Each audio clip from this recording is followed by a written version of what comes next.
ایران نے امریکی حملوں کے بعد آبنائے ہرمز بند کرنے اور جوابی کارروائی کا اعلان کرتے ہوئے کہا ہے کہ امریکہ تھوڑا انتظار کرے، حملوں کی سزا بھگتے گا اور پوری قوت سے مزاحمت کریں گے۔ آپ کو بتاتے ہیں کہ مشرق وسطی میں امریکہ کے فوجی اڈے کہاں کہاں قائم ہیں۔ ایک رپورٹ کے مطابق، تازہ ترین اعداد و شمار کے مطابق، امریکہ نے مشرق وسطی میں 19 سے زائد مقامات پر اپنے اڈے قائم کر رکھے ہیں، جن میں 8 مستقل فوجی اڈے ہیں، اور ان امریکی فوجی اڈوں میں تقریباً 40 سے 50 ہزار فوجی اہلکار بھی تعینات ہیں۔ امریکی think tank council of foreign relations کے مطابق امریکی مستقل اڈوں میں بحرین، مصر، عراق، اردن، کویت، قطر، سعودی عرب اور متحدہ عرب امارات شامل ہیں۔ باقی اڈے کل وقتی نہیں یا اسٹریٹجک مقاصد کے لیے نہیں ہیں۔ امریکی نمایاں فوجی اڈوں میں ایک قطر کی العدید ایئر بیس ہے، جہاں مشرق وسطی میں سب سے بڑا امریکی فوجی اڈا 1996 میں قائم کیا گیا تھا۔ یہاں تقریباً 10,000 امریکی فوجی تعینات ہیں۔ یہ اڈا سینٹ کام فارورڈ ہیڈ کوارٹر ہے اور عراق، شام اور افغانستان میں امریکی کارروائیوں کا مرکزی مرکز رہا ہے۔ امریکہ کا دوسرا بحری اڈا بحرین میں قائم ہے۔ امریکہ کے اس اڈے پر تقریباً 9,000 دفاعی اہلکار موجود ہیں۔ اس کے علاوہ 1999 سے کویت سٹی سے 55 کلومیٹر دور جنوب مشرق میں امریکی اڈا عرف جان بھی موجود ہے۔ اس اڈے کو امریکی فوج کی لاجسٹک سپلائی اور کمانڈ کے لیے اہم سمجھا جاتا ہے۔ متحدہ عرب امارات میں امریکہ کا ایک فضائی اڈا بھی موجود ہے۔ اس کے علاوہ شمال عراق اور شام میں بھی امریکی فضائی اڈا موجود ہے۔ سوال یہ ہے کہ کیا ایران امریکہ کے ان فوجی اڈوں اور تنصیبات پر حملہ کرنے کی صلاحیت رکھتا ہے؟ سینئر اینالسٹ، سینئر جرنلسٹ ہمارے ساتھ اویس توحید صاحب۔ سر بہت شکریہ ٹائم دینے کے لیے۔ ابھی کیا صورتحال؟ امریکہ نے تو کہا تھا کہ بھئی ہم تو 2 ہفتے کا ٹائم لیں گے، اور پھر وہاں جو ہے وہ وہاں کی جوہری تنصیبات پہ حملہ کر دیا۔ ایران کہتا ہے کہ کوئی نقصان نہیں ہوا، ہم وہ ساری چیزیں وہاں سے نکال چکے تھے۔ کیا سٹیٹس آپ دیکھ رہے ہیں؟ اپڈیٹ کیا ہے آپ کے پاس سر؟ دیکھیں، بہت ہی گمبھیر صورتحال ہے، بہت ہی خطرناک صورتحال ہے مشرق وسطی پورے خطے کے اندر، اور خاص طور پہ خلیجی جو ریاستیں ہیں وہاں بھی، جہاں پر امریکہ کے فوجی اڈے ہیں، اور خلیجی ریاستوں کے اچھے خاصے تعلقات ہیں امریکہ کے ساتھ، ٹھیک، وہ بھی دوراہے پہ کھڑے ہوں گے کہ جی کس جگہ پہ بیلنس کرنا ہے۔ اور ادھر ایران کے لیے ایک مشکل صورتحال ہو گئی ہے، اور خود انٹرنیشنل کمیونٹی کے لیے، اقوام متحدہ کے لیے، اور وہ ممالک جن میں پاکستان بھی شامل تھا، جو روس، چائنا، سارے یہ لوگ شامل تھے جو مذمت کر رہے تھے اسرائیل کے اٹیکس کو، ایران کے، ان کو بھی ایک طریقے سے دھوکہ، یا آپ سمجھ لیں بلف کارڈ کھیلا ہے ڈونلڈ ٹرمپ نے، اور 2 ہفتے کا ٹائم دینے کے بجائے انہوں نے دوسرے دن ہی 48 گھنٹے کے دوران ہی جو ہے بنکر بسٹر جو ہے وہ یوز کیے ہیں۔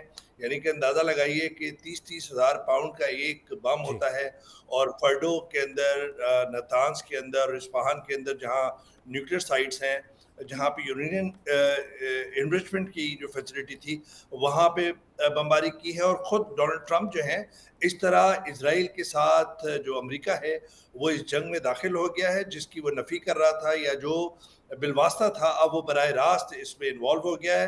اور خود ڈونلڈ ٹرمپ نے اس بات کا اعتراف کیا اور کہا کہ میں مبارکباد دیتا ہوں نتنیاہو اور اسرائیل کے لوگوں کے لیے، اور ہمیں یہ وکٹری ہوئی ہے، اور یہ ہمارا ٹیم ورک ہے۔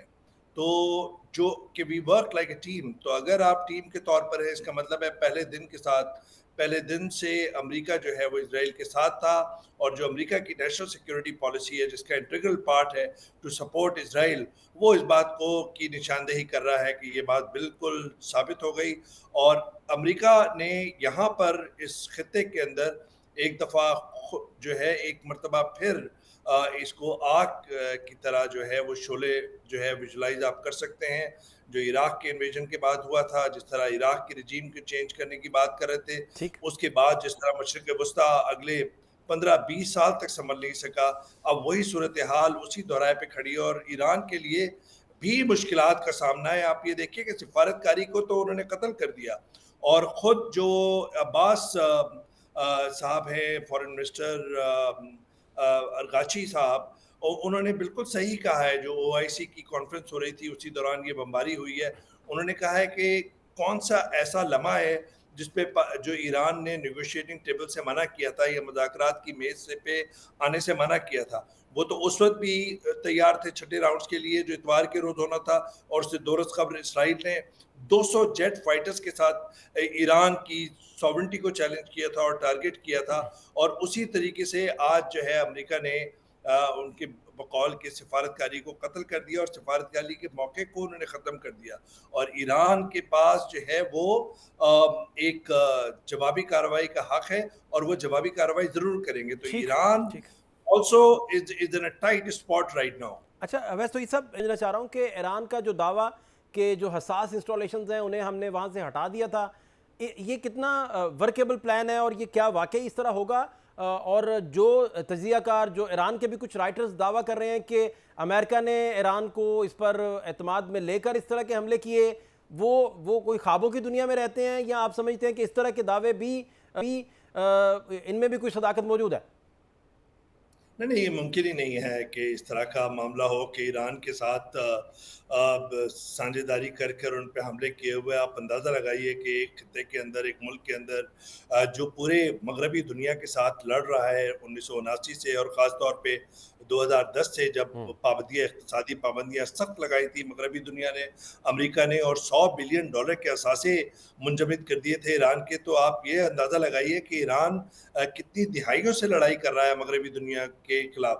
ایران کے اندر اندرونی مسائل ہو سکتے ہیں، جو خواتین کے حقوق ہیں، جو انسانی حقوق ہیں، لیکن جو ان کی ریزیلینس ہے اور ایک جو سویلائزیشنل اسٹیٹ کا مقام رکھتے ہیں، تو انہوں نے اپنے آپ کو زندہ رکھا ہے. آپ اندازہ لگائیے کہ ایران جو ہے وہ دوسرے نمبر پہ اس کے آئل کے ذخائر ہیں، تیسرے نمبر پہ آئل کے ذخائر ہیں، دوسرے نمبر پہ پوری دنیا کے اندر اس کے پاس گیس کے ذخائر ہیں، اور ان سب کو لے کے ایران کھڑا ہوا ہے بیچ میں مشرق وسطیٰ اور مغربی دنیا کے لیے. یہ ممکن ہی نہیں ہے. ہاں یہ ضرور ہے کہ ابھی بہت ساری باتیں واضح نہیں ہوئی ہیں کہ جو فردوں کے اندر جہاں پہ یورینیم انرچمنٹ ہونی تھی. اگر آپ کو، ہمارے ناظرین کو پتا ہو فہد، کہ 2018 میں جب ڈونلڈ ٹرمپ پہلی دور کے اندر آئے تھے، پہلی ٹرم میں، ان نے وہ معاہدہ ختم کر دیا تھا ایران کا جو نیوکلیئر ڈیل ہوئی تھی اوباما ایڈمنسٹریشن کے ساتھ، جس کے اندر مغربی طاقتیں بھی شامل تھیں، اور اس کے اندر ایک چیز الاؤ کی تھی انٹرنیشنل اٹامک انرجی ایجنسی نے کہ آپ 3.67 انرچمنٹ کر سکتے ہیں اور 300 کلو گرام آپ کے پاس یورینیم ہو سکتا ہے.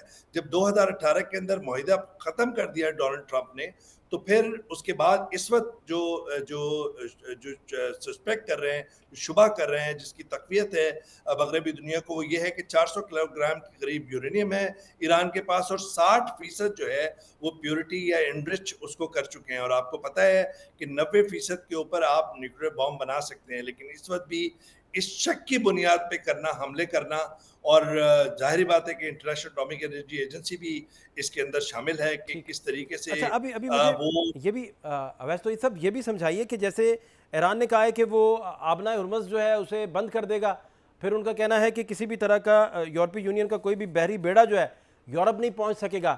تو یہ ساری چیزیں پھر کیسے ہو سکتا ہے کہ پورے کا پورا خطہ اور پوری دنیا پھر اس میں انوالو نہ ہو؟ اس کے چانس پھر کتنے ہیں؟ کیا مزید آپشنز موجود ہیں؟ اس پہ بھی گائیڈ کیجئے پلیز. دیکھیے بات، جو پورے خطے کے اندر 19 سے 20 فوجی اڈے ہیں بہت بڑے، امریکہ کے، سعودی عرب کے اندر ہے، قطر کے اندر ہے، ایجپٹ کے اندر ہے، بحرین میں ہے، یونائٹڈ عرب امارٹس میں ہے، وہاں پہ ان کی پریزنس ہے. اور اس خطے کے اندر 40,000 جو ہے امریکی فوجی جو ہیں وہ یہاں پہ تعینات ہیں مشرق وسطیٰ کے اندر. تو ظاہری بات ہے کہ ایک تو آپشن یہ ہے کہ کسی اڈے پہ جو انٹرسٹ ہے یو ایس کا، جس کے خلاف ڈونلڈ ٹرمپ کہہ رہے ہیں کہ ہم آپ کو مزید کانسیکوینسز کا سامنا کرنا پڑے گا، وہاں پہ حملہ کر سکتا ہے. اور جو آخر میں آپشن ہے وہ ہے آبنائے ہرمز یا اسٹریٹ آف ہرمز. یہ ایک پیسج ہے جو گزرتا ہے، جس میں 1/5 جو ہے پورے دنیا کی جو کروڈ آئل ہے وہ یہاں سے گزرتا ہے، اور بہت بڑی شپنگ کا یہ راستہ ہے. تو آبنائے ہرمز کو بند کر رہے ہیں، اس پہ ابھی یہ آپشن ہے ان کے پاس. آج بھی جب عباس صاحب سے جو OIC کے لیے گئے ہوئے ہیں استنبول میں، ان سے سوال کیا تو انہوں نے اس سوال کو کہا کہ ہمارے پاس یہ آپشن موجود ہے. انہوں نے کمٹ نہیں کیا کیونکہ ایک بہت